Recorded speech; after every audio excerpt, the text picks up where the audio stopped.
ہے کہ آپ علمی رسائل اور مجلات کا مطالعہ کریں. ہمارے طلبہ میں یہ چیز نہیں ہے. زمانے سے آگاہ. آپ کے پاس موبائل نہیں ہے, نہیں ہونا چاہیے, موبائل آپ کے پاس نہیں ہونا چاہیے, لیکن زمانے سے آگاہی کے لیے آپ علمی مجلات کو پڑھیں. بڑے بڑے مدارس سے اچھے اچھے رسائل آتے ہیں. دارالعلوم کراچی کا البلاغ ہے, حقانیہ سے آتا ہے مجلہ, نیو ٹاؤن سے آتا ہے, مدرسہ ابو ہریرہ سے القاسم آتا ہے. تو مختلف اسی طرح بچوں کا اسلام ہے. تو یہ وہ رسالے ہیں جن کو آپ پڑھیں گے, آپ کو متنوع قسم کے مضامین ملیں گے آپ کو, اور آپ زمانے سے واقف ہو جائیں گے. اور اس کا فائدہ کیا ہوگا؟ مجلات کے پڑھنے کا بڑا فائدہ یہ ہوگا کہ آپ جدید اسالیب سے واقف ہو جائیں. اس زمانے کے بولنے کا اسلوب کیا ہے؟ بعض طلبہ کرام کیا کرتے ہیں, مقامات اگر عربی والے ہیں, مقامات پڑھ کے وہ مقامات کی اسلوب میں لکھتا ہے. مقامات کے اسلوب میں لکھو گے آپ تو آپ آج کا عرب بھی نہیں سمجھے گے, تو کیا فائدہ ہوا آپ کس لکھنے کا؟ اور بعض اشرف دانی صاحب رحمۃ اللہ علیہ کی اردو کو پڑھتے ہیں تو پھر وہی ہو جاوے سو ہو گیا, اس سے تو یہ کشح کر دیا. اب تو یہ کشح آپ دیکھیں کسی کو پتہ نہیں ہو کیا چیز ہے. تو ضروری ہے کہ اس زمانے کا جو اسلوب ہے, اور آج کے زمانے میں دو ہی چیزیں, سرعت ہے, تیزی جلدی اور آسانی. یہ دو چیزیں آپ دیں گے. مختصر بات کریں گے, جلدی سے ہو, آسان ہو. آپ کی بات کو سمجھنے کے لیے کسی نے قاموس نہیں اٹھانا ہے, آپ کی بات کو چھوڑنا ہے.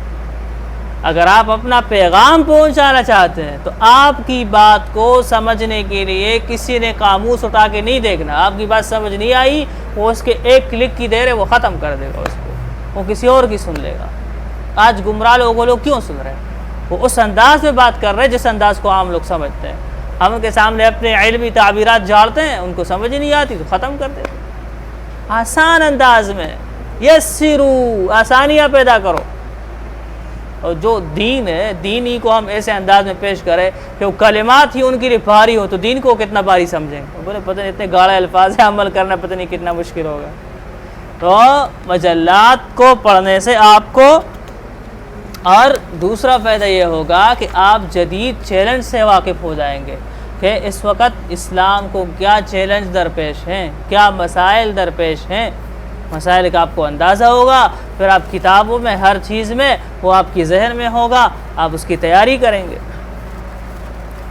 ان مجلات میں اہم بات یہ ہے کہ ان میں وہ معلومات ہوتی جو کتابوں میں نہیں ہوتی.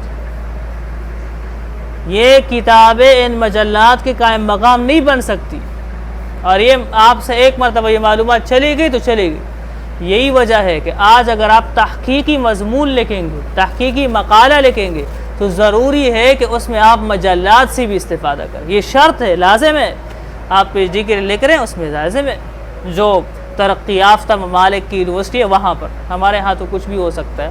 40-50 ہزار کی پی ایچ ڈی کے مقالے 1 لاکھ کے مل جاتے تیار. لیکن جہاں پر تحقیق کرنی ہو تو تحقیق کی دنیا میں مجلات کا حوالہ لازم ہے. آپ کو کیا پتہ کہ اس مجلے کا عنوان کیا تھا, اس میں فلاں نے یہ بات لکھی تھی. آپ عرب کی تحقیقی کتابوں کو پڑھیں, ایسے مجلات کے حوالے دیتے ہیں. تو مجلات کی بڑی اہمیت ہے. آپ دیکھیں بطور طالب علم کہ آپ نے بھی لکھا ہوگا ایک مضمون لکھنے کے لیے آپ کیا کیا کرتے ہیں کہ میں بھیجوں گا, چھپے گا یہ مضمون, کتنی تیاری کرتے ہیں. دوسرے کے پاس آپ سے زیادہ وسائل ہوں گے, آپ سے زیادہ علم ہوگا, آپ سے زیادہ, اس نے کتنی تیاری کی ہوگی, کس محنت سے اس نے لکھا ہوگا. اس لیے مجلات کے مضامین پڑھنے کی بڑی اہمیت. دوسرا ہے کہ اسلامی تحریکات سے واقفیت اور ان کو سمجھنا. اگر آپ اچھا مجلات سے صرف یہ نہیں کہ آپ آج کے جو بڑے علمی مجلات ہیں وہ عربی میں ہو, اردو میں ہو, ان کے پرانے نسخے موجود ہیں, ان کو آپ پڑھیں گے تو اپنے ماضی قریب کو سمجھیں گے کہ ماضی قریب کے علماء نے, ماضی قریب کے داعیوں نے کس طرح اپنے زمانے کے چیلنجوں کا مقابلہ کیا. یہ آپ کو ملیں گا مجلات میں.